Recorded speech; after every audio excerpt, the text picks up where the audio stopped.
Hello, this is Brazil Sport. Arsenal 3, Monaco 0. Arsenal currently third in that UCL table with 2 games to go. The next game will be against Dynamo Zagreb, I think, at home. Then the last game against Girona away from home, which you can fancy Arsenal to win the 2 remaining games. That will give them at least, I think, a maximum of 19 points. A tally that should be enough for Arsenal to finish in top 8. I tell you, Arsenal this season is a very different animal in Champions League.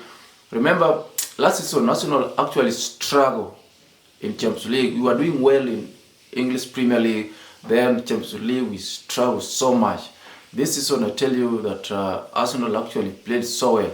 Even the game we lost against Inter Milan, we played so well. It is just we are unlucky not to get something out of that game. Away to Atalanta, we got a draw. That is the game which you can say that we played so poor. But that game, we went to that game with a lot of injuries. So up to this point, I tell you, we are playing so well in this Champions League. And I'm seeing a very good maturity in terms of these Arsenal players. And I said this before and I want to repeat it again. Looking at how things are in English Premier League, I think Arsenal should focus in winning this Champions League. Before the start of this season, Arsenal was the third favorite team to win this competition. It was Madrid, Manchester City, then Arsenal. And you see the two teams, Madrid and Manchester City, are really struggling at the moment. And this is the best opportunity for Arsenal to actually win it. You know, the good thing about change is that change also comes with unpredictability. It comes with new things. So this new format could actually usher in a new team which has never won Champions League. And that is Arsenal at the best position now. See, that is the best thing of it, because Arsenal will finish in top 8. And first of all, they need to finish in top 8, which I believe they will. Then after that, they wait. They're already in round of 16. Then they will also, in that top 8, they won't play the teams in top 8. They play other teams. And they will start away from home. You see, that's also an advantage. Then you are already in quarterfinal. Then from there, you see, in that top 8 currently, the team that can actually, maybe you can say, can actually beat Arsenal is Liverpool in that team, which maybe not. So the way that top 8 is currently, Arsenal is still favorite. If you are to choose out of those two, you will say Liverpool and Arsenal, although Inter Milan is also there. But based on our performance away from home during that game against Inter Milan, you can say that Arsenal can still win two-legged game against Inter Milan. So that is the best point. Arsenal should actually focus in Champions League. You see, this was the year for Arsenal to win something. And I still believe that Arsenal gonna win something. And something tells me that it can't be Carabao.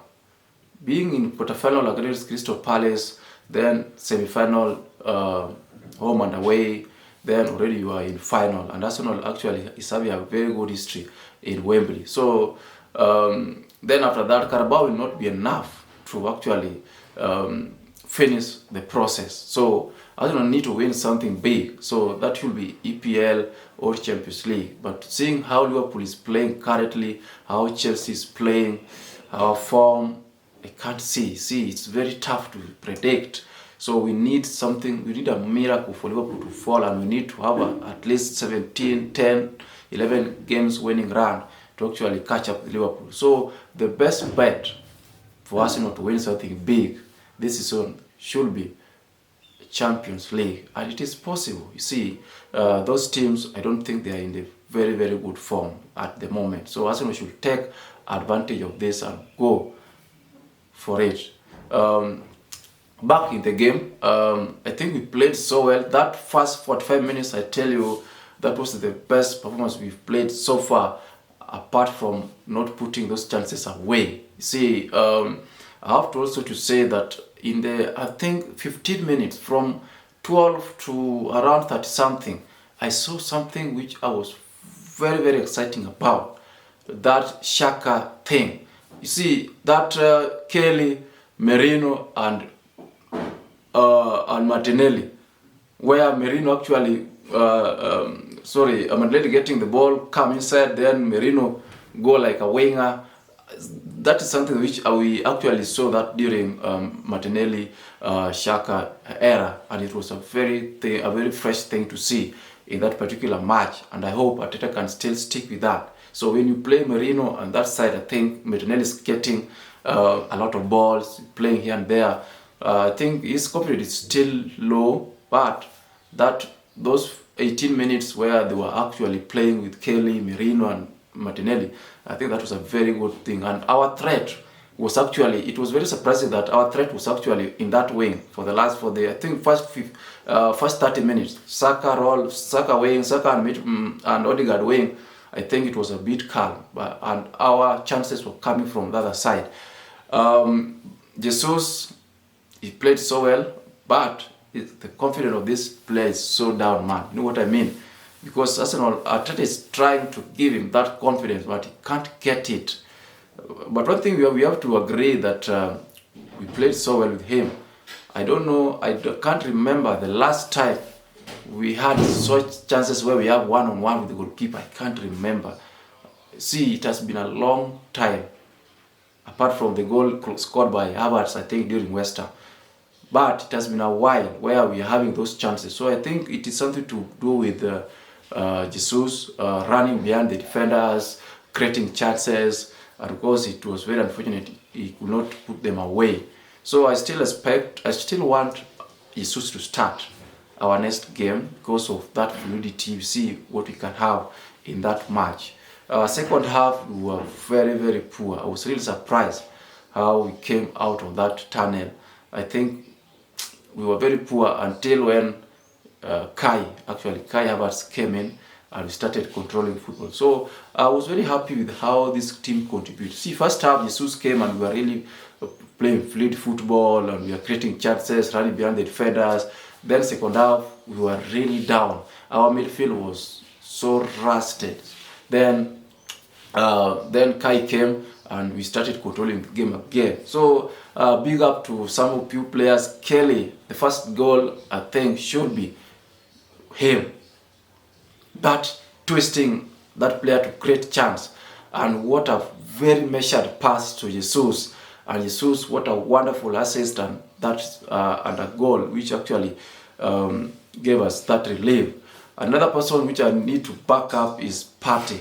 I tell you, without those goals from Bukayo Saka, Partey should be the man of the match. Especially that's first half. Partey is playing so well in that number 2 role. So for me, I don't think playing Partey number 2 is a problem. I don't think it's a problem number 2. Only that sometimes we lack his presence in the midfield. So if you say that it's a problem playing Partey in the midfield, it means that it's not. In number 2, it means that he's not performing. He's performing well as well in number 2. All that he cannot play 2 positions at the same time. So that's what we are saying. You know what I mean? So it's a very good performance and a very good thing to set us off against Everton coming this Saturday, and we can pick it from there. So there's no UCL until January 21st when we'll be playing against Dynamo Zagreb, and thereafter we finish with Girona. So this is our chance.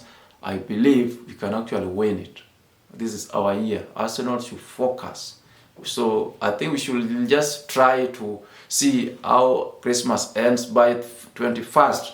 We see our position on the table. If you are still 7 points, 8 points away from the top, then I tell you, man, we need to stop focusing on EPL. Let us just try to finish in top 4 and put all our energy in Champions League, because there's a chance in this Champions League. You know what I mean?